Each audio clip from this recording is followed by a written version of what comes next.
कॅरियोटिक सेलचं structure बघा. सगळ्यात बाहेरचं कोणतं आहे पेशी अंग? Cell wall. त्याच्यानंतर कोण आहे? Cell membrane. त्यालाच काय म्हणतात? Plasma membrane. त्याच्या पुढे काय लिहिलं? युनिव्हर्सल, म्हणजे सगळ्या पेशामध्ये असते, युकॅरियोटिक प्रोकॅरियोटिक मध्ये. सेल वॉलच्या पुढे युनिव्हर्सल लिहिलं नाही, कारण कुठं असते कुठं नसते. सेल वॉलच्या पुढे काय लिहिलंय? रिजिड. रिजिड म्हणजे काय असते? तिचा फिक्स आकार असते, लवचिक नसते. आणि कोणामध्ये नसते? कोणत्या प्रोकॅरियोटिक मध्ये नसते? मायकोप्लाझ्मा. त्याच्यानंतर खाली मध्ये जे लिहिले ते सायटोप्लाझम. सायटोप्लाझमचा अर्थ काय? की मधले पेशी द्रव्य सगळं ते मध्ये पसरलेलं असते. ते कोणत्या प्रकारचं असते द्रव्य? Semi fluid. त्याच्या खाली काय लिहिले? क्रोमॅटोफोर. क्रोमॅटोफोर काय असते? की तुमचं जे प्लाझ्मा मेम्ब्रेनच असते ते मध्ये बेंड झालेलं असते, फोल्ड झालेलं असते, म्हणून त्याला इनफोल्डिंग ऑफ प्लाझ्मा मेम्ब्रेन म्हणतात. आणि त्याच्यावर काय असतात? तर पिगमेंट असतात, कलरचे पिगमेंट म्हणजे कलर. तर जसं क्लोरोफिल वगैरे जे असतात त्यामुळे त्यांना काय करता येते? त्या प्रोकॅरियोटिक सेलला फोटोसिंथेसिस करता येते. त्याच्यानंतर खाली काय लिहिलंय बघा? फ्लॅजेला. फ्लॅजेला बघा हे आउट फोल्डिंग आहे, ते पण प्लाझ्मा मेम्ब्रेनच आहे, जिथून बाहेर निघाले त्याला काय म्हणतात? फ्लॅजेला म्हणतात. खाली या. त्याच्यानंतरचा कोणता अंग? काय? रायबोझोम. तर प्रोकॅरियोटिक मध्ये कोणतं रायबोझोम असते? 70S. तर आणि काय लिहिले खाली? त्याच्या असोसिएटेड विथ सेल मेम्ब्रेन. तर काठला असतात, सेल मेम्ब्रेनच्या येऊन तिथं चिटकलेले असतात. त्याच्यानंतर काय लिहिलं बघा? पुढचं मध्ये मध्ये गोल गोल जे दिसायले तुम्हाला ते काय? प्लास्मिड आहे. प्लास्मिड जे असतात ते असते डीएनए. जे केंद्रकातला डीएनए सोडून जे दुसरा डीएनए असते त्याला एक्स्ट्रा क्रोमोझोमल डीएनए म्हणतात, कारण तिथं क्रोमोझोम नसतात, फक्त डीएनए असते. आणि त्या डीएनए मध्ये असे काही जीन असतात, त्यामुळे त्या बॅक्टेरियाला काय भेटते? अँटीबायोटिकच्या विरुद्ध त्या बॅक्टेरियाला काय भेटते? रेझिस्टन्स भेटते. म्हणजे अँटीबायोटिकनं ते मरत नाहीत बॅक्टेरिया, असे ज्यांच्याकडे असे प्लास्मिड आहेत. पुढे बघा. त्याच्यानंतर काय दिलंय? न्यूक्लिओइड. न्यूक्लिओइडलाच काय म्हटलंय? Main DNA. त्यालाच जिनोफोर म्हटलंय, किंवा त्यालाच काय तेच एकच क्रोमोझोमवर सगळं जे आहे तेच न्यूक्लिओइड असतं. न्यूक्लिओइडमध्ये एक क्रोमोझोम असतो, तर त्याला जिनोमिक डीएनए म्हणतात. पूर्ण त्यांचा जे डीएनए असते मेन ते तिथं असते न्यूक्लिओइडमध्ये. आणि तुम्हाला माहित आहे डीएनए जे पार्टिकल असते, डीएनए जे ते निगेटिव्हली चार्ज असते, आणि त्याच्यावर पॉझिटिव्हली चार्ज पॉलीअमिन प्रोटीन न त्याला काय केलेलं असते? बाइंडिंग केलेली असते. तर हे न्यूक्लिओइड डीएनए पण जे आहे ते पण कसं असते? डबल स्टँडर्ड आणि सर्क्युलर, तेही पाहिलं आपण. आणि त्याच्यानंतर शेवटचं आपलं त्याच्यानंतरचं एक पेशी अंग कोणता आहे? मिसोझोम. मिसोझोम काय? हे पण प्लाझ्मा मेम्ब्रेनच्या इनफोल्डिंगच आहे. त्याच्यामध्ये 3 प्रकार आहेत. एक आहे ट्यूब्यूल. जर इनफोल्डिंग जे आहे ते ट्यूब सारख्या आकाराची झाली असेल तर ट्यूब्यूल. आणि दुसरं काय आहे? वेस्टिकल. जर इनफोल्डिंग थैली सारख्या आकाराची झाली असेल तर वेस्टिकल. आणि नंतर काय असं तिसरा प्रकार काय? लॅमेली. म्हणजे अशी इनफोल्डिंग जर अशी एकदम काय म्हणतात त्याला? अशी फोल्डची जी झालेली आहे तर त्याला काय म्हणतात? लॅमेला.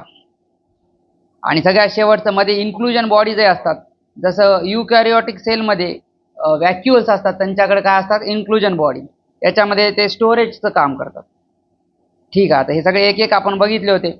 मिसोझोम झालता, आणि क्रोमॅटोफोर झालतं, आणि इन्क्लुजन्स बॉडी झालतं. आज बघायचं आपल्याला सरफेस स्ट्रक्चर. त्याच्या सरफेस स्ट्रक्चरमध्ये पहिलं सरफेस स्ट्रक्चर कोणतं आहे? फ्लॅजेला. सरफेस स्ट्रक्चर म्हणजे पेशीच्या वरच्या साईडनं जे आहे, वरच्या साईडनं. आता फ्लॅजेला बाहेरून दिसते, तर फ्लॅजेलाबद्दल काय काय माहिती दिली आहे बघ? फ्लॅजेलाबद्दल काय काय माहिती दिली आहे बघ? तर नॉन मोटाईल बॅक्टेरियामध्ये अब्सेंट असते, ते अब्सेंट आहे, म्हणजे ज्या बॅक्टेरियांना हलता येत नाही त्यांच्याकडे नसते. आणि प्रेझेंट इन मोटाईल बॅक्टेरिया.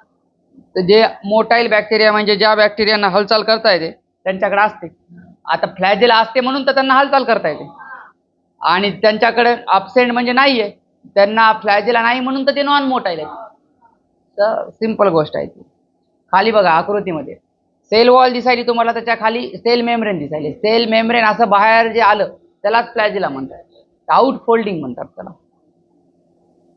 इकडे बघा एक्सटेन्शन ऑफ सेल मेम्ब्रेन, त्यालाच काय म्हटले? फ्लॅजेलालाच काय आहे की जे सेल वॉलचं काय झालं? सेल मेम्ब्रेनचं काय झाले? एक्सटेन्शन झालं. त्यालाच आउट फोल्डिंग आहे म्हणतात, की बाहेरच्या साईडनं फोल्ड झाल्यासारखं. एक्सटेंड झालं म्हणजे बाहेर आलं, ताणल्या गेलं. तर extended from cell wall, crashed cell wall. बघा सेल वॉल तोडून त्याच्या बाहेर निघते, म्हणजे तेवढ्या एरिया सेल वॉल नसते जिथून फ्लॅजेला बाहेर निघाला तिथं. ठीक आहे. आता बघा फ्लॅजेला इन प्रोकॅरियोटिक अँड युकॅरियोटिक इज डिफरंट. फ्लॅजेला जे आहे प्रोकॅरियोटिक आणि युकॅरियोटिक मधला सेम नसते. तर कसं काय नसते बघा, प्रोकॅरियोटिक जे आता आपण शिकायलो त्याच्यातला फ्लॅजेला जे आहे ते फ्लॅजेलिन प्रोटीन पासून बनलेला असतो. कोणत्या प्रोटीन पासून बनलेलं? फ्लॅजेलिन. आणि युकॅरियोटिक मधला जे आहे ते वेगळ्या प्रोटीन पासून बनला आहे, त्याचं नाव आहे ट्युब्युलिन प्रोटीन. तर मग जे दोन्ही पेशामध्ये असो, युकॅरियोटिक पेशाकडे फ्लॅजेला असू शकते, प्रोकॅरियोटिक कडे असू शकते, पण ते त्यांचं जे आहे त्यांचं जे मधलं सामान जे आहे ते वेगवेगळ्या पदार्थापासून बनलेलं आहे. तर पुढे बघा, फ्लॅजेला हॅव 3 पार्ट्स. किती पार्ट आहेत? 3. एक फ्लॅजेलाला आपल्याला 3 सेक्शन मध्ये डिवाइड करता येते. जे सगळ्यात बाहेरचं सेक्शन असते त्याला काय म्हणतात? फिलामेंट म्हणतात. फिलामेंट कसा असते? लॉंगेस्ट पार्ट आहे, सगळ्यात लांब जे फ्लॅजेलाचा पार्ट आहे त्याला काय म्हणतात? फिलामेंट. तर जे की काय करते? मदत करते आपल्याला, हेल्प्स इन मोटिलिटी. फिलामेंटच हळूहळू त्या सेलला काय करते? पुढे ढकलते, पाण्यामध्ये हलून पुढे ढकलतात. मग ते फिलामेंट खाली जिथे चिटकवलेला असते त्या सेलच्या सरफेसला, तिथं त्याला काय म्हणतात? हुक म्हणतात. बघा, हुकच्या पुढे काय लिहिले? कनेक्ट फिलामेंट आणि बेसल बॉडी. तर जे हुक कोणता पार्ट असते जे खालच्या बेसल बॉडीला आणि फिलामेंटला जे जोडते त्याला हुक म्हणतात. आणि तिसरा पार्ट कोणता आहे? Basal body. बघा, असं गोल बुंडूल झालेला आहे की नाही, म्हणजे ते निघून जाऊ नये असं खचकन ते तिथं राहावमध्ये, तर त्याला काय म्हणतात? बेसल बॉडी, जे की प्रेझेंट ॲट बेस. नावच आहे बेसल बॉडी कारण ते बेसला प्रेझेंट असते. तर हे झालं एक सरफेस स्ट्रक्चर, त्याचं नाव झालं फ्लॅजेला, जे की त्या पेशीला हालचाल करायला मदत करते, मोटिलिटीमध्ये मदत करते. आता दुसरं सरफेस स्ट्रक्चर त्याला पिलाय म्हणतात. Number 2चं surface structure पिलाय. कसं आहे? ट्युब्युलर, म्हणजे हे पण ट्यूब सारखं आहे, इलॉंगेटेड, लांब आहे. काय काम दुसरा पॉईंट काय दिला आहे? Connects to bacteria. तर काम काय आहे की 2 बॅक्टेरियांना एकमेकांना जोडायला मदत करते. बघा इथे खाली तुम्हाला आकृतीत दिसते बॅक्टेरिया 1 आणि बॅक्टेरिया 2, त्यांच्या दोघांच्या मध्ये जे स्ट्रक्चर दिसायले त्याचं नाव पिलाय, जे जोडलं दोघांना. पुढचं काय लिहिलंय बघा, form of special protein called pilin protein. जसा तुमचा फ्लॅजेलिन प्रोटीन पासून बनला होता प्रोकॅरियोटिक मध्ये, आणि युकॅरियोटिक मध्ये कोणत्या प्रोटीन पासून बनला होता? ट्युब्युलिन. पिलाय जे आहे ते पिलिन प्रोटीन पासून बनलेलं असते. आणि पुढे बघा इकडे काय दिलं, त्याचं अजून काम हेल्प्स इन, हेल्प म्हणजे मदत करते, ट्रान्सफर ऑफ प्लास्मिड किंवा डीएनए. आता हे 2 पेशा जोडल्यात का? 2 बॅक्टेरिया का जोडलेत? कारण एका बॅक्टेरियातून दुसऱ्या बॅक्टेरियात ते काय पाठवतात? डीएनए पाठवतात किंवा प्लास्मिड पाठवतात. ते त्या पाईपद्वारे, त्या पाईपला काय म्हणतात तुम्ही? पिलाय म्हणतात. ठीक आहे. सरफेस स्ट्रक्चर मध्ये नंबर 3चं सरफेस स्ट्रक्चर काय? फिमरी. फिमरी काय बाबा?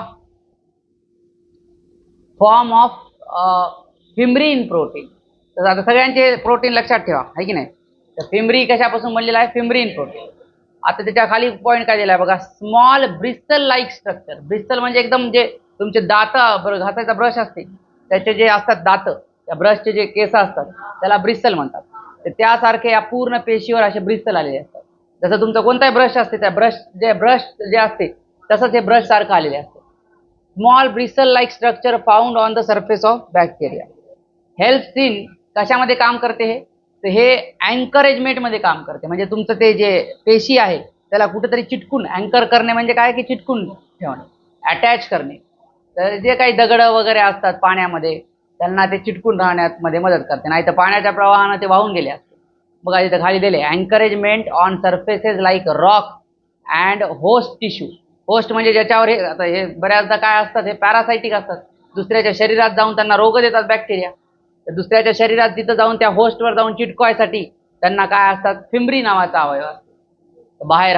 हे सगळ्यांना, या तिघांना मिळून काय म्हटलंय आपण? सरफेस स्ट्रक्चर म्हणालो. की बाहेरून काय काय दिसते आपल्याला? बाहेरून एक तर त्यांचा फ्लॅजेला दिसू शकते, नाही तर पिलाय दिसू शकते, नाही तर काय दिसू शकतात? फिम्ब्री. प्रत्येकाचे कामं वेगवेगळे आहेत. हे लक्षात ठेवा, हे फिम्ब्री आणि पिलाय त्याला मोटिलिटीमध्ये मदत करत नाही. तिथे खाली तेच दिले बघा, pili and fimbriae have no role in motility. म्हणजे ते बॅक्टेरियाला फक्त हालचाल करण्यासाठी कोणता अवयव लागते? फ्लॅजेला. म्हणजे एखाद्या बॅक्टेरियाकडे फ्लॅजेला नाहीये पण पिलाय आणि फिम्ब्री आहे, याचा अर्थ असा नाही की ते हालचाल करू शकते. फिम्ब्रीचं काम करणार कशाचं? त्याला धरून ठेवायचं, अँकरेजमेंट. फ्लॅजेलाचं काम करणार, हलवायचं. आणि पिलायचं काम करणार. तर पिलाय आणि फिम्ब्री मोटिलिटीचं काम नाही करू शकत.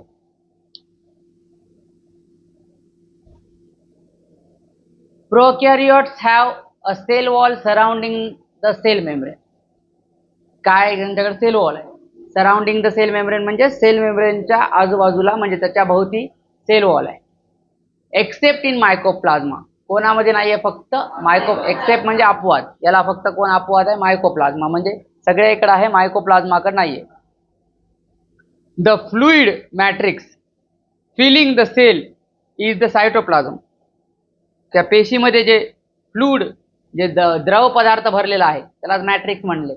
त्याला काय म्हणून आपण त्याला काय म्हणतो, जीवद्रव्य म्हणजे सायटोप्लाझम. देर इज पेशीसाठी शब्द आहे ते प्लाझम, सायटोप्लाझम, पेशीमधलं द्रव. There is no well define nucleus. तर एकदम काही विशिष्ट असं दिसणारं न्यूक्लियस दिसत नाही तुम्हाला. The genetic material is basically naked. जे त्याचं जेनेटिक मटेरियल असते, जे त्याचा काय क्रोमोझोम असते ते नेकेड असते, म्हणजे त्याला काही आवरण नसते, बाहेरून त्याला काही पडदा नसते. Not enveloped by a nuclear membrane. तर त्या पडद्यालाच काय म्हणतात, जर त्याला पडदा असला असता तर त्याला काय म्हटलं असतं, न्यूक्लिअर मेम्ब्रेन. पण नाहीये त्याला मेम्ब्रेन, म्हणजे ते नंग पडलेलं आहे. In addition to genomic DNA. आता हे तर आहेच जिनोमिक डीएनए, त्यांच्याकडे अजून डीएनए असते. जिनोमिक डीएनए बद्दल कंसात दिले, the single chromosome. Genomic DNA म्हणजेच काय की एक क्रोमोझोम आहे, जे की कसं आहे, सर्क्युलर आहे. Circular double stranded single chromosome असते. Many bacteria have small circular DNA outside the genomic DNA. Genomic DNA सोडूनही दुसरा सर्क्युलर डीएनए असते, आणि त्यांनाच काय म्हणतात, the smaller DNA are called plasmid. त्यांनाच काय म्हणतात, प्लास्मिड. ते बॅक्टेरियाचं वैशिष्ट्य आहे, बॅक्टेरियाकडे प्लास्मिड्स असतात. द प्लास्मिड डीएनए कन्फर्स म्हणजे त्याला प्राप्त करून देते बॅक्टेरियाला.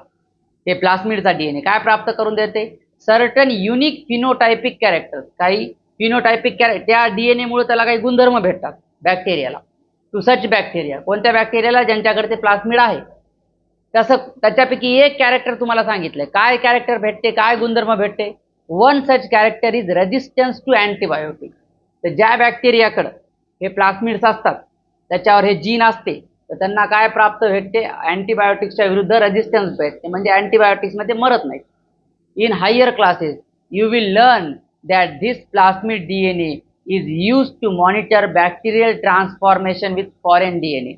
तर मग तुमच्या हायर क्लासेसमध्ये, म्हणजे 11वीचा आहे, 12वीला तुम्ही शिकणार बायोटेक्नॉलॉजीमध्ये, की हेच प्लास्मिड आपण वापरतो कशासाठी, to monitor bacterial transformation with foreign DNA.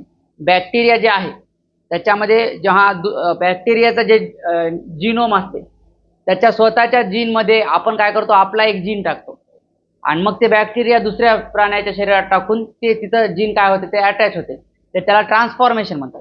तर ट्रान्सफॉर्मेशनमध्ये हे प्लास्मिड आपल्याला काय करतात, मदत करतात, जे की तुम्ही 12वीला शिकणार बायोटेक्नॉलॉजी धड्यामध्ये.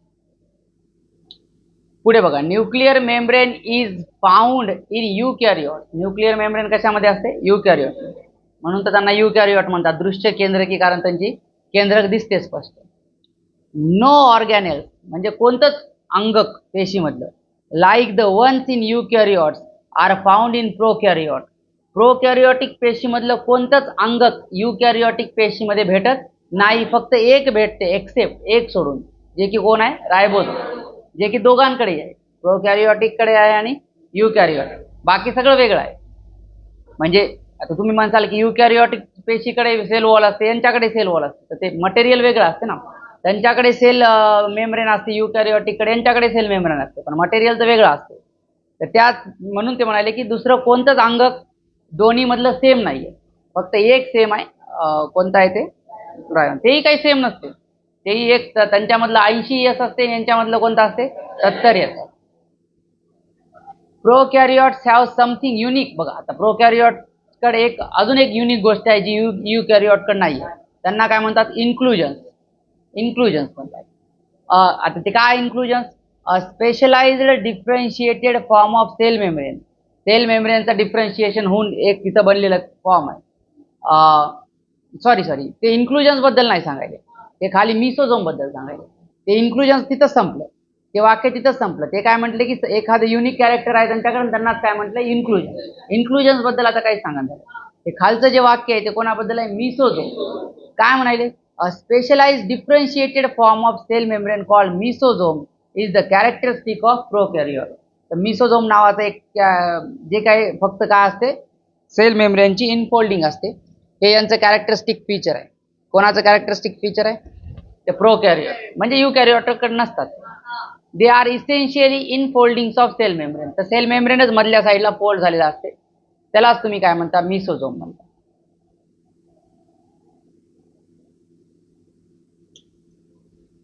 पुढे बघा आता, a special membranous structure, membranous म्हणजे पडद्यासारखं, a special membranous structure is the mesosome. आता मिसोझोम बद्दल सांगायले, स्पेशल मेम्ब्रेनस स्ट्रक्चर आहे कारण ते प्लाझ्मा मेम्ब्रेनच बनलेलं आहे.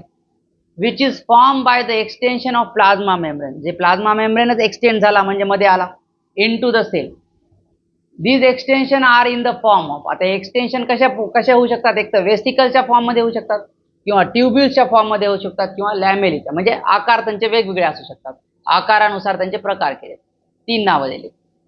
दे help in cell wall formation. आता यांचे काम बघा, नंबर 1चं काम काय काम करतात मिसोझोम, सेल वॉल फॉर्मेशन. नंबर 2 काम बघा, डीएनए रिप्लिकेशन.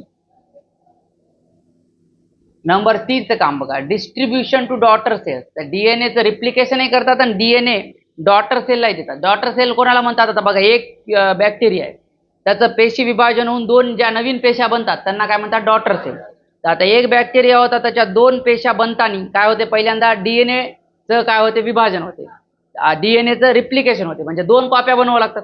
आता दोघांना 2 द्यायच्यात ना, तर त्याला डीएनए रिप्लिकेशन म्हणतात. आणि दोघांना 2 वाटून टाकणं त्याला काय म्हणतात, distribution to daughter cell. They also help in respiration. अजून कशामध्ये मदत करतात, रेस्पिरेशन म्हणजे ते तुम्ही श्वास घेणं श्वास सोडणं नाही, ते काय म्हणतात त्याला, ऑक्सिडेशन ऑफ ग्लुकोज, एनर्जी जे काढते तुमच्या शरीरात जे काम मायटोकॉन्ड्रिया करते त्याला सेल्युलर रेस्पिरेशन म्हणतात. सिक्रेशन प्रोसेसेस मध्ये मदत करतात, काही स्त्रवायचं असेल, एन्झाईम, हार्मोन वगैरे.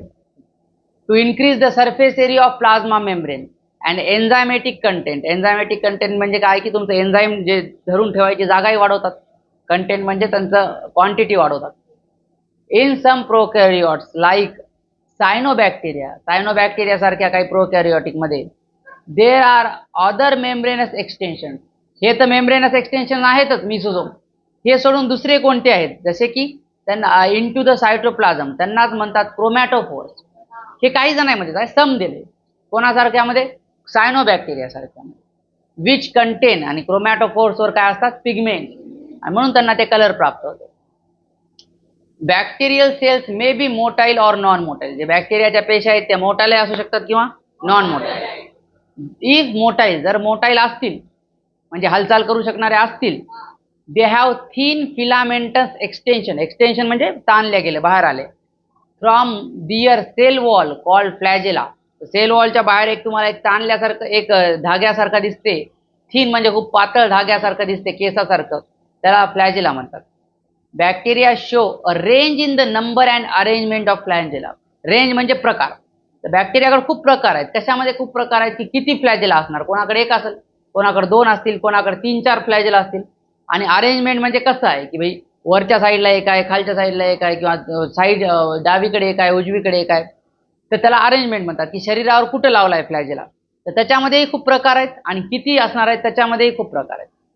बॅक्टेरियल फ्लॅजेलम, आता एक जर असेल तर त्याला फ्लॅजेलाला फ्लॅजेलम म्हणतात.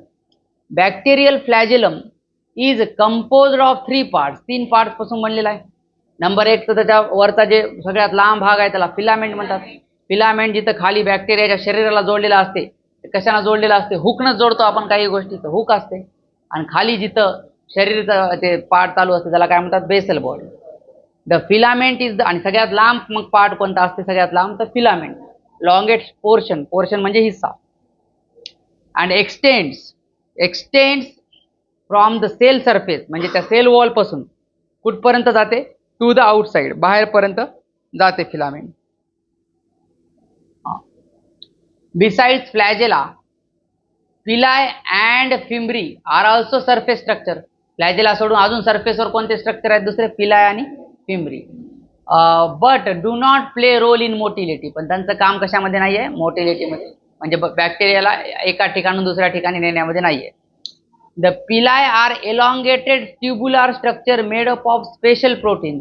एका स्पेशल प्रोटीन पासून बनलेले असतात पिलाय. त्यांचं नाव दिलं नाही बघा इथं, आपल्याला माहिती आहे, पण पिलिन प्रोटीन पासून. The fimbriae are small bristle like, bristle म्हणजे एकदम बारीक बारीक केस, like fibre sprouting out of the cell. Sprout म्हणजे असं बाहेर येणे, तसं मटकीला म्हणून स्प्राउट म्हणतात, जसं मटकीतून मोड बाहेर येतात तसं ते बाहेर आलेले असतात. In some bacteria they are known to help attach the bacteria to rock in the stream. Stream म्हणजे पाण्याचे झरे, जिथून पाणी वाहते त्याला स्ट्रीम म्हणतात. And also to the host tissue. तर फिमरीचं काय काम आहे की ते अटॅचमेंटचं काम करतात. तुम्हाला पिल्लायचं इथं बघा प्रोटीनचं नाव दिलं नाही आणि पिल्लायचं काय नाव त्याचं कामही सांगितलं नाही जे आपण पाहिलं. फिमरीचं पण इथं कोणत्या प्रोटीन पासून बनलेलं आहे तेही सांगितलेलं नाही. आणि मला तर वाटते फ्लॅजेलाही कोणत्या प्रोटीन पासून बनलेलं आहे तेही सांगितले. तर हे आपण सगळं एक्स्ट्रा पाहिलेलं आहे.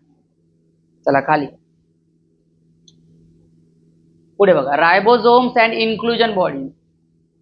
पुढचा अवयव आहे. In prokaryotes ribosomes are associated with.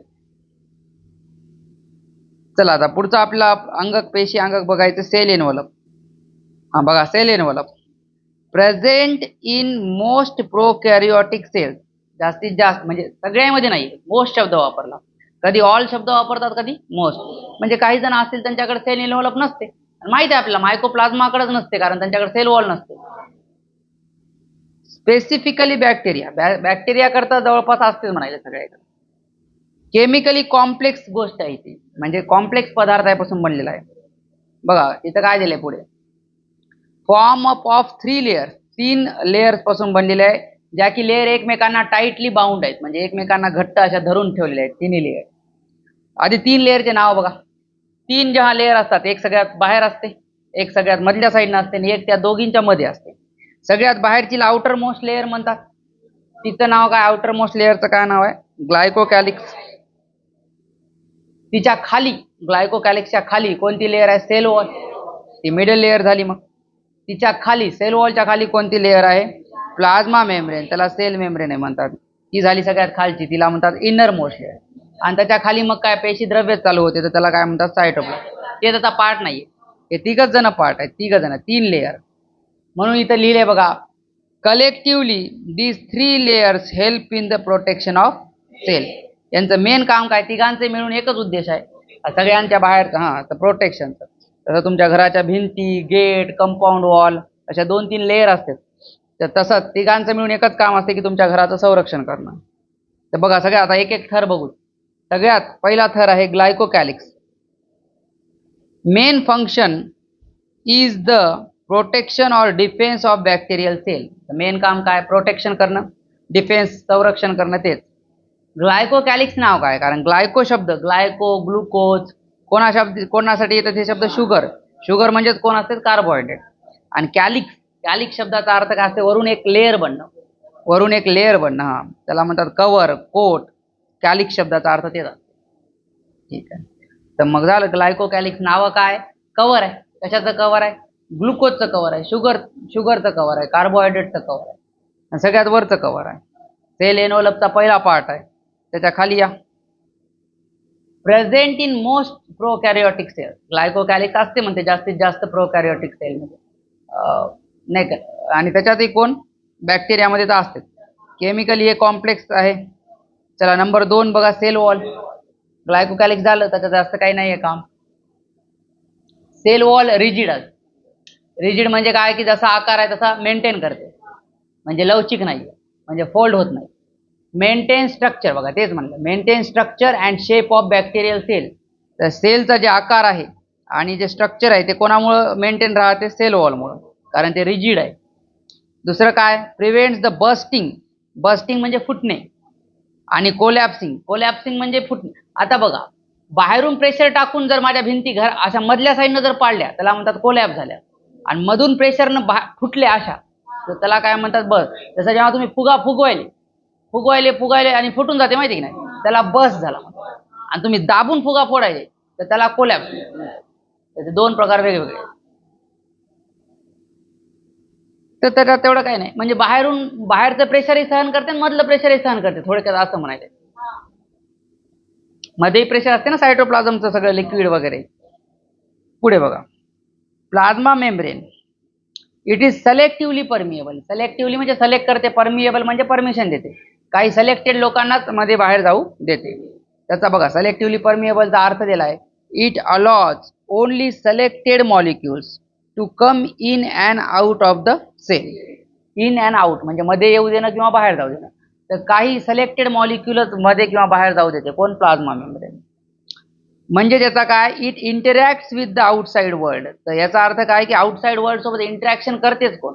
जसं तुमचं एखादी बिल्डिंग आहे समजा, बाहेर कंपाऊंड वॉल आहे, कंपाऊंड वॉल प्रोटेक्शनचं काम करते, बाहेरून लोकांना मध्ये यायचं रोखायचं काम करते. पण त्याच्यानंतर तुमच्या इकडे मध्ये तुम्ही गेट जवळ कंपाऊंड वॉल मधून मध्ये आले, घराच्या दरवाजाजवळ तुम्ही वॉचमॅन लावलाय, तर मग आता कंपाऊंड वॉल तर सगळ्यांनाच अडवणार नाही, तर सगळ्यांना येऊ देणार आहे की नाही. कारण ते तर त्याला तर कळत नाही ना कंपाऊंड वॉलला मोदी आलाय का चोर आलाय म्हणून. पण जेव्हा तुमच्या मध्ये जेव्हा येणार गार्ड जवळ, तर गार्डला तर कळते ना महत्वाचा पाहुणा आहे का चोर आहे. तर मग चोराला येऊ देत नाही, पाहुण्याला मध्ये येऊ देते. तर तसं गार्ड सारखं काम कोण करते, प्लाझ्मा मेम्ब्रेन. म्हणून त्याला सेलेक्टिव्हली परमिएबल म्हणतात. आणि ते इंटरॅक्ट करते म्हणजे तेच इंटरॅक्ट करू शकते, त्यालाच कळू शकते की अच्छा हे आपल्यासाठी चांगलं माणूस आहे का आपल्यासाठी खराब माणूस आहे. सेल वॉलला ते नाही कळत काही. सेल वॉल सगळ्यांना येऊ देते, जास्तीत जास्त लोकांना येऊ देते. सेल वॉलला जर कळतच नसेल आणि कोणाला येऊ दिलं नसेल तर मग तर काही प्रश्नच नाही, मग मध्ये बाहेर काही झालंच नसतं. सेल वॉल जास्तीत जास्त लोकांना येऊ देते. घ्या पुढे. सेल वॉल इज, तेच दिलंय आता मी बोललो तेच वाक्य आहे. Cell wall is highly permeable. Highly permeable म्हणजे सगळ्यांना परमिशन देते जा. Cell wall stops only heavy macromolecules, म्हणजे खूपच जे हेवी मॅक्रोमॉलिक्युल्स आहेत त्यांना रोखते सेल वॉल, नाही तर एरवी तर सगळ्यांना येऊ देते.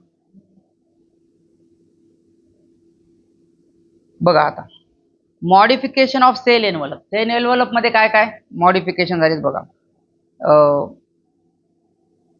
जे आता सगळ्यात बाहेरची लेअर आहे तिच्याबद्दल शिकायलो आपण, ग्लायकोकॅलिक्स. ग्लायकोकॅलिक्सचे दोन दोन प्रकार असतात त्याच्यातही. एका प्रकाराला काय म्हणतात स्लाइम लेअर किंवा लूज शीट, आणि दुसऱ्या प्रकाराला काय म्हणतात कॅप्सूल किंवा थिक टफ शीट म्हणतात. नावच बघा, लूज शीट म्हणजे हलका हलका आहे, आणि थिक टफ शीट म्हणजे एकदम कसं आहे कडक कठीण. तिकडे बघा, इकडे आकृतीत बघा, असं ते कर दाखवले ना, ते ग्लायकोकॅलिक्स कसं आहे तुमचं लूज आहे. त्याच्याबद्दल काय सांगितलं बघा, कॉल्ड स्लाइम लेअर, त्याला काय म्हणतात स्लाइम. स्लाइम म्हणजे असा चिकट पदार्थासाठी शब्द नाव आलेला असतं स्लाइम. याचं काम काय, retain water, prevent desiccation, drying. डेसिकेशनचा अर्थ काय असते, ड्राय, वाळून जाणे. तर पेशीला वाळून जाऊ देत नाही बघा, कारण ते चिकट पदार्थ आहे. तर ते पेशीला तिथलं पाणी काय उडून जाऊ देत नाही. कळलं का. जसं तुम्ही तुमच्या बकेटात पाणी घ्या आणि वर नेऊन ठेवा, याच्यामध्ये कप बशीमध्ये पाणी घ्या आणि वर नेऊन ठेवा उन्हामध्ये, तर दिवसभर काय होते ते पाणी काय होते उडून जाते. 1-2 दिवसात काही पाणी राहत नाही त्या बशीमध्ये, सगळं वाफ होऊन जाते त्याची. पण तेच तुम्ही पाणी घ्या आणि त्यावर काय टाका, तेल टाका, तर ते तेलाचा वर थर बनते वर पाण्याच्या, आणि मग आता ते तेलाचा थर काय होऊन जात नाही, ते पाणी उडून जाऊ देत नाही. तसंच हे स्लाइम लेअर बनते वरून, आणि मधलं पाणी काय होऊन जात नाही, उडून जाऊ देत नाही. म्हणजेच काय वाचवते, वाळून जाऊ देत नाही बघा, ड्राय होण्यापासून वाचवते. पुढे बघा आता इकडे थिक कॅप्सूल कोणाला म्हणतात, जे एकदम थिक आहे. याचं काय बघा, thick and tough called capsule. याचं काम काय, कोणी टफ आहे खूप थिक आहे तर त्याचं काम कशाचं, मेन काम याचं काय, प्रोटेक्शन. स्लाइम लेअरचं मेन काम काय त्याचं, की वाळून जाऊ नये. आता वेगवेगळ्या बॅक्टेरियाला वेगवेगळं काम पडत असेल, तर कोणाला काम पडत असेल की पाणी निघून जाऊ नये, कोणाला जास्त प्रोटेक्शनचं काम पडत असेल, तर ज्याचं काम आहे त्यानुसार त्यांच्यामध्ये काय झालेले असते, बदल झालेले असतात. आणि या बदलायलाच काय म्हणतात, मॉडिफिकेशन. म्हणून त्याचं हेडिंग काय दिलेली आहे, मॉडिफिकेशन ऑफ सेल एनव्हलप. आणि सेल एनव्हलप मध्ये कोणाचं मॉडिफिकेशन, जे सगळ्यात बाहेरचा थर आहे. कोणता बाहेरचा थर आहे सगळ्यात, ग्लायकोकॅलिक्स. चला खाली या. आता ग्राम्स, याच्यात जास्त काही लक्षात ठेवू नका. ग्राम स्टेनिंग मध्ये, ग्राम स्टेनिंग काय असते बघा, बॅक्टेरियाचे ग्राम स्टेनिंग मुळे बॅक्टेरियाचे 2 प्रकार पडतात. स्टेनिंगचा अर्थ असते डाग, STAIN, स्टेन म्हणजे डाग असतं. जर डाग पडला, ते बॅक्टेरिया घेतात, बॅक्टेरियाला काय करतात तर डाग लावतात. आता डाग कशाचा लावतात, कलरचा. कलर काय असते, पिगमेंट असते. तर काही पिगमेंट घेतात त्याच्यामध्ये बॅक्टेरियाला बुडवतात, तर बॅक्टेरियाला डाग लागला तर त्याला ग्राम पॉझिटिव्ह बॅक्टेरिया म्हणतात, आणि डाग नाही लागला तर त्याला काय काय म्हणतात, ग्राम निगेटिव्ह. आता ग्राम का शब्द आहे, कारण हे सगळं जे शोधलं होतं टेक्निक, ती कोणा शोधली होती, ग्राम नावाच्या सायंटिस्ट. नाव आहे ग्राम, ठीक आहे, वजन नाहीये ग्राम. तर बघा स्टेप, आता ग्राम पॉझिटिव्ह कोणते आहेत तुमचे, वरून बघा. Technique was discovered by Christian ग्राम. हे शोध कोण लावला होता, क्रिश्चियन ग्राम. म्हणून त्याला ग्राम टेक्निक, ग्राम पॉझिटिव्ह आणि Gram negative. On the basis of cell envelope. आता डाग वरूनच लागणार, वर कुठं असते, सेल एनव्हलप मध्ये तर जाऊन डाग नाही लागणार ना मध्ये, तर सेल एनव्हलप वरच डाग लागते. सेल एनव्हलपच्या याच्यावरच बेस केलेले आहेत 2 प्रकार. एक ग्राम पॉझिटिव्ह आणि एक ग्राम निगेटिव्ह. ग्राम पॉझिटिव्हचं तुम्हाला उदाहरण दिले बघा, स्ट्रेप्टोकॉकस. आणि आधी तुम्हाला सांगितलं होतं स्ट्रेप्टोकॉकसचा अर्थ काय. कॉकस म्हणजे गोल, पण गोलवर गोल खूप जण असतील तर त्याला काय म्हणतात, स्ट्रेप्टोकॉकस. नुसतं एक गोल असेल तर त्याला मोनोकॉकस, दोन गोल असतील तर डिप्लोकॉकस, तसे खूप गोल असतील तर स्ट्रेप्टोकॉकस. आणि ग्राम निगेटिव्ह कोण आहे, ई कोलाई. खालचा शब्द बघा, रिटेन द स्टेन. रिटेन म्हणजे धरून ठेवणे, स्टेन म्हणजे दाग राहिला तर त्याला म्हणतात ग्राम पॉझिटिव्ह. आणि took the colour of second dye not retain. बघा, म्हणजे पहिल्यांदा ज्याचा कलर दिला त्याचा लागते, दुसऱ्यांदा कलर दिला त्याचा लागते, तिसऱ्यांदा कलर दिला त्याचा लागते. म्हणजे पहिल्याचा धरून ठेवून झाले, कलर ज्याचा दिला ते लागायला. बघा, तर पहिला कलर धरून ठेवला नाही, नॉट रिटेन, कलर धरून नाही ठेवला म्हणजे काय झालं, त्याला ग्राम निगेटिव्ह म्हणतात. पण यांचं तसं नसतं, यांना जे पहिल्यांदा कलर दिला तेच धरून ठेवतात, नंतर वरून तुम्ही किती लावा ते निघून जाते. माहिती आहे,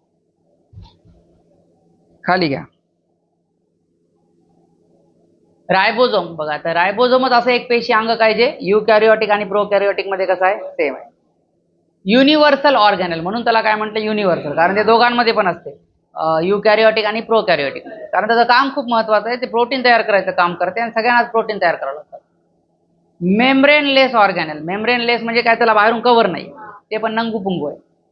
स्मॉलेस्ट सेल ऑर्गॅनल, अजून काय नाव दिलंय की सगळ्यात छोटा असते, सगळ्यात छोटा आहे म्हणजे 15 ते 20 नॅनोमीटर साईज मध्ये. नॅनोमीटरचा अर्थ काय असते, 10⁹ मीटर. पुढे बघा, अल्सो कॉल्ड पॅलेड पार्टिकल. याला काय नाव दिलेलं आहे, पॅलेड पार्टिकल. पॅलेड पार्टिकल काय नाव दिलं, कारण शोध लावला होता त्याच्या माणसानं, त्याचं नाव होतं जॉर्ज पॅलेड. आणि कधी शोध लावला होता, 1953 ला.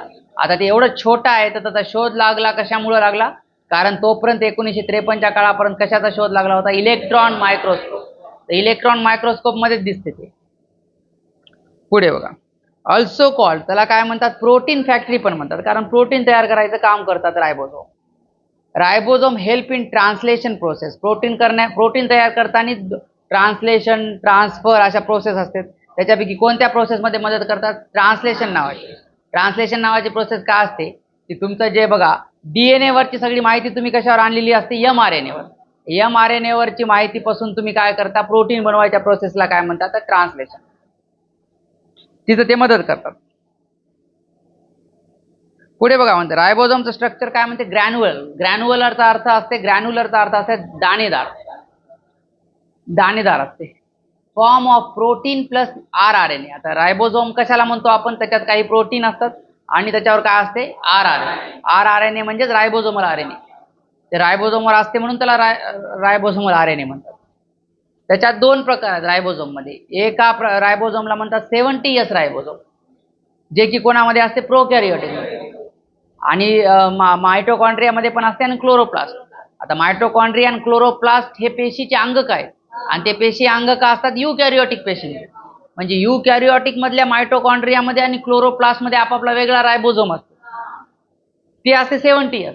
आणि मेन पेशीमध्ये वेगळा असते, बाहेर द्रव्यामध्ये ते असते 80S. बघा, 80S युकॅरियोटिक सेलमध्ये. आणि अजून कुठं, रफ एंडोप्लाझ्मिक रेटिक्युलम मध्ये. हे लक्षात ठेवा, प्रोकॅरियोटिक पेशीमध्ये 70S आणि प्रोकॅरियोटिक पेशीमध्ये 70S आणि मायटोकॉन्ड्रियामध्ये पण आणि क्लोरोप्लास्टमध्ये पण काय आहे, 70S आहे. आणि युकॅरियोटिक मध्ये काय, 80S. आता हे काय 70S 80S, पहिली गोष्ट तर जे त्याच्या पुढे 70च्या पुढे जे यस आहे त्याला स्वेडबर्ग युनिट म्हणतात. यसला स्वेडबर्ग युनिट, इथं बघा बाजूला स्वेडबर्ग युनिट. आता नंतर बघू, आधी बघा, आता हे जे रायबोझोम असते त्याचे दोन हिस्से असतात, दोन पार्ट मध्ये ते विभागलेले असते. एक पार्ट मोठा असते, एक पार्ट कसा असते, छोटा. दोन्ही पण 70S चे पण दोन हिस्से असतात, 80S चे पण दोन हिस्से असतात. आता 70S चे दोन जे हिस्से असतात त्यांचे बघा, त्यांची आपापली नाव आहेत. त्याच्यातला जे मोठा हिस्सा आहे त्याला 50S म्हणतात, आणि छोटा हिस्सा आहे त्याला काय म्हणतात, 30S. आता 50 आणि 30 लोकांना वाटतं 80 होते काय की, पण ते काय बेरीज नाहीये, ते 70S म्हणतात. दुसरी गोष्ट बघा, 80S चे पण दोन हिस्से आहेत. कसे करायचे बघा, तिकडे 50 मध्ये 10 टाकायचे, 50 मध्ये 10 टाकले किती होतात, 60. आणि 30 मध्ये 10 टाकायचे, किती होतात, 40. आणि 70 मध्ये 10 टाकायचे, 80. असं नाही करायचे की 60 आणि 40 100. तर प्रत्येकामध्ये 10 ऍड केले की तुम्हाला युकॅरियोटिक मधला भेटते. आता यस काय, स्वेडबर्ग युनिट किंवा त्याला काय म्हणतात सेडिमेंटेशन कोएफिशियंट. याचा अर्थ काय असते की तुम्ही पाणी घेतलं, पाण्यामध्ये तुम्ही चिखल फिकल टाकला आणि असा ढवळलं त्याला, तर ते चिखल पूर्ण समजा सगळीकडे पसरते. पण ते तसंच ठेवून टाकलं तुम्ही पाणी, तर हळूहळू काय व्हायला लागते, त्याच्यातल्या चिखलामध्ये जे जाड कण होते ते एकदम खाली जमा व्हायला लागतात. त्याच्याहून थोडे जे हलके कण होते ते वर जमा व्हायला लागतात. त्याच्याहून हलके जे आहेत ते अजून वर जमा व्हायला लागतात. तर पूर्ण प्रत्येक थरामध्ये पाण्याचा कलर वेगवेगळा दिसतो तुम्हाला, कारण प्रत्येक वेगवेगळ्या उंचीनुसार वेगवेगळे काय जमा व्हायला लागतात तुमचे, वेगवेगळ्या घनतेचे काय जमा व्हायला लागतात तुमचे ते कण. तर त्याला हे गाळ जमा होण्याच्या प्रोसेसला सेडिमेंटेशन म्हणतात. त्याला काय म्हणतात, गाळ जे असते तुमच्यावर टाकीत जाऊन बघा, पांढरा पांढरा गाळ जमा झालं तर त्याला सेडिमेंटेशन प्रोसेस म्हणतात. आता हे जर तुम्ही घेतलं पाणी आणि त्याच्यामध्ये रायबोझोम टाकले, तर सगळेजण रायबोझोम एकाच लेवलला नाही जमा होत. काही जण वरच्या लेवलला जमा होतात, काही जण खालच्या लेवलला जे जमा झाले त्यांची डेन्सिटी जास्त असते, ते 80S. जे वरच्या लेवलला जमा झाले त्यांची डेन्सिटी कमी असते, ते किती असते, 70S. ते कोणत्या लेवलला जमा होईल ते मोजायला त्याला काय म्हणतात, स्वेडबर्ग युनिट. कळलं का? खाली घ्या, हे बघा, हे टेस्ट ट्यूब घेतली त्याच्यात ते भरले लिक्विड. कळलं का? आणि बघा ते वेगवेगळ्या थराला जमा झाले. हे बघा ते 30S सगळ्यात वर जमा झालं कारण ते हलका आहे. 40S त्याच्यानंतर जमा झालं, ते त्याच्याहून थोडं जड आहे. 50S त्याच्यानंतर जमा झालं. कळलं का? त्याच्यानंतर 60S एक जमा झालं. आणि आता बघा जे 30S आणि 50S दोघांचं मिळून जे बनलेलं आहे त्याला 80S म्हणतात. बघा त्याला 70S म्हणतात. बघा तिथं दोघं जण दिलेत 250. जेव्हा दोघं जण जोडून असतील तर त्या लेवलला जमा होतात. आणि 60S आणि 40S दोघं जण जोडून असतील तर त्या लेवलला जमा होतात 80S. तर या थरामध्ये ते कुठं कोणत्या लेवलला जाऊन तिथं थांबणार. आता त्याच्या खाली ते बुडत नाही, त्याच्या खाली जाऊन बुडत. जसं तुम्ही बॉल घ्या एखादा, ते कॉर्कचा बॉल घ्या, पाण्यात टाकून एकदम खाली जाऊन बुडते. तुम्ही टेनिसचा घ्या, थोडासा वरच तरंगते, जास्त बुडत नाही. आणि एकदम टपरी घ्या, ते तर असं एकदमच वर तरंगते, ते पूर्ण बुडतही नाही. टेनिस तरी थोडा बुडते, थोडंसं त्याचं वर राहत थोडंसं. तर ते वेगवेगळ्या लेवलला काय बुडतात, त्याला म्हणतात सेडिमेंटेशन. ते घनतेवर डिपेंड करते, फक्त त्याच्या घनतावर. झालं. आता पुढचं एक पार्ट पेशी अंग काय, पॉलिझोम. पॉलिझोम म्हणजे काय, वेगळं अंग नाही, रायबोझोमचा प्रकार असते. Also called as ribosome. पॉलिझोमलाच काय म्हणतात, पॉलीरायबोझोम. का, पॉली शब्दाचा अर्थ सगळ्यांना माहिती आहे, खूप जास्त रायबोझोम जेव्हा एका माळासारखे येतात त्याला काय म्हणतात, पॉलिझोम. बघा परत बघा, DNA तुम्हाला सांगते, हे नंतर येते तुम्हाला. DNA काय बनवते, mRNA बनवते. आणि mRNA वर येऊन मग काय करतात, रायबोझोम काय करतात, चिटकतात. बघा आता mRNA चा एक धागा आहे आणि त्याच्यावर 1 2 3 4 रायबोझोम चिपकले. आता हे जे स्ट्रक्चर बनले mRNA आणि त्याच्यावर रायबोझोमची माळ, तर या पूर्ण स्ट्रक्चरला मिळून काय म्हणतात, पॉलिझोम. म्हणजे पॉलिझोम मध्ये दोन्ही असणार, रायबोझोमही असणार आणि mRNA. पॉलिझोमचा अर्थच काय, एकापेक्षा जास्त रायबोझोम. आता एकापेक्षा जास्त रायबोझोम कुठेतरी चिटकायला जी जागा तर पाहिजे, ते जागा कोण असते, mRNA. तर म्हणून पॉलिझोम मध्ये mRNA पण इन्क्लूड होते. आणि मग ते नंतर रायबोझोम जे आहे ते प्रोटीन बनवतात. ते खाली प्रोटीनची चेन असते. प्रोटीन म्हणजे काय, ते अमायनो ऍसिडला अमायनो ऍसिड जोडतात आणि प्रोटीन बनवतात. खाली घ्या, बघा NCERT. मोस्ट प्रोकॅरियोटिक सेल्स, जास्तीत जास्त प्रोकॅरियोटिक सेल जे आहेत, पर्टिक्युलरली द बॅक्टेरियल सेल्स. त्यातही प्रोकॅरियोटिक मध्ये कोण, बॅक्टेरिया. बघा प्रोकॅरियोटिक सेल आहेत त्यात जास्तीत जास्त मेंबर कोण आहेत, बॅक्टेरियाच आहेत.